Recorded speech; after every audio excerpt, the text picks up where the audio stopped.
Página 54. 1177 Antes de Cristo. Eric H. Klein. 2014. El año en que la civilización se derrumbó. Capítulo 2. Acto 2. Fuera de lo común, en el Egeo el siglo XIV a.C.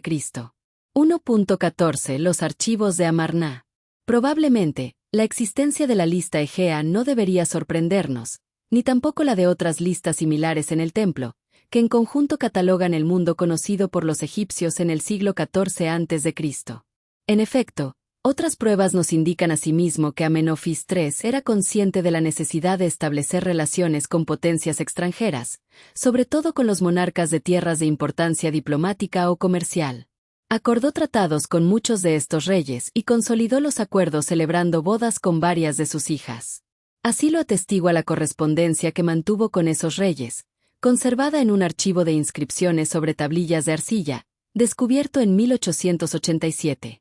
La historia comúnmente aceptada sobre el descubrimiento de este archivo cuenta que lo halló una campesina mientras recogía yesca o tierra fértil en la moderna Tel el Amarna, donde se encuentran las ruinas de la ciudad en otro tiempo llamada Ajetatón, que significa horizonte del disco solar. 10.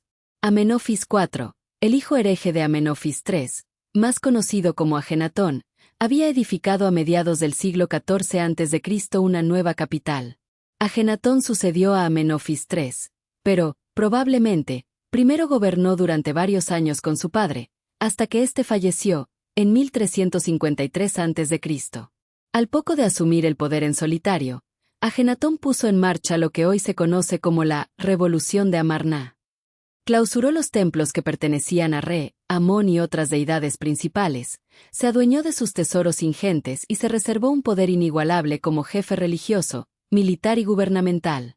Condenó el culto a cualquier deidad egipcia, salvo la de Atón, el disco solar, que él, y solo él, estaba autorizado a adorar directamente. En ocasiones se considera este el primer caso de monoteísmo, puesto que, en apariencia, se rendía culto solo a un dios, pero se trata de una cuestión bastante discutible, que ha sido objeto de numerosos debates académicos. Para los egipcios de a pie, existían fundamentalmente dos dioses, Atón y Ajenatón, porque el pueblo solo podía rezar a Ajenatón y luego éste, a su vez, rezaba a Atón en su nombre. Es posible que Ajenatón fuera un hereje religioso y, hasta cierto punto, incluso un fanático, pero antes que todo, se mostró calculador y ávido de poder. De hecho, cabe la posibilidad de que su revolución religiosa fuese una hábil maniobra política y diplomática, concebida para restablecer el poder de la monarquía, un poder que había ido pasando a manos de los sacerdotes durante los reinados de los faraones anteriores. Pero Ajenatón no deshizo nada que sus antecesores hubieran puesto en marcha. En particular, reconoció la importancia de cuidar las relaciones internacionales, sobre todo con los reyes de las tierras vecinas.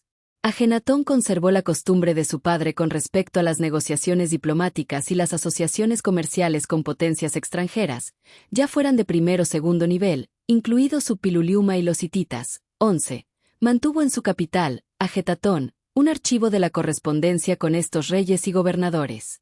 Son las llamadas Cartas de Amarna, inscritas en tablillas de arcilla, que la campesina descubrió de forma accidental en 1887.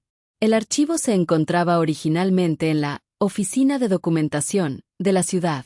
Es un auténtico tesoro. Recoge la correspondencia con los reyes y gobernadores con quienes tanto Amenofis como su hijo Ajenatón habían mantenido relaciones diplomáticas, incluidos los mandatarios chipriotas e hititas, así como los reyes babilonios y asirios. Disponemos también de cartas dirigidas a, y remitidas por, gobernantes cananeos locales, como Abdiepa de Jerusalén y Viridilla de Megido. En las cartas de estos gobernantes locales, que solían ser vasallos de los egipcios, abundan las llamadas de socorro a los egipcios. En cambio, las que se cruzaron entre los gobernantes de las grandes potencias, egipcios, asirios, babilonios, mitanios e hititas, suelen testimoniar peticiones y regalos propios de un estrato diplomático muy superior.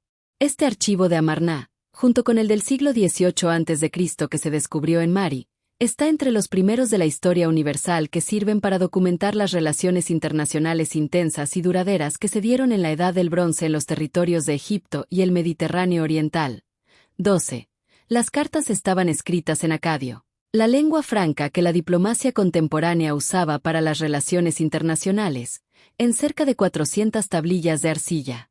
Al haberse vendido en el mercado de antigüedades poco después de ser descubiertas, hoy día las tablillas se encuentran repartidas por museos de Inglaterra, Egipto, Estados Unidos y la Europa continental, tales como el Museo Británico en Londres, el Museo del Cairo en Egipto, el Louvre en París, el Museo Oriental de Chicago, el Museo Pushkin de Rusia y el Borderasiatisches Museum de Berlín, que posee casi 2/3 de las tablillas. Punto 13.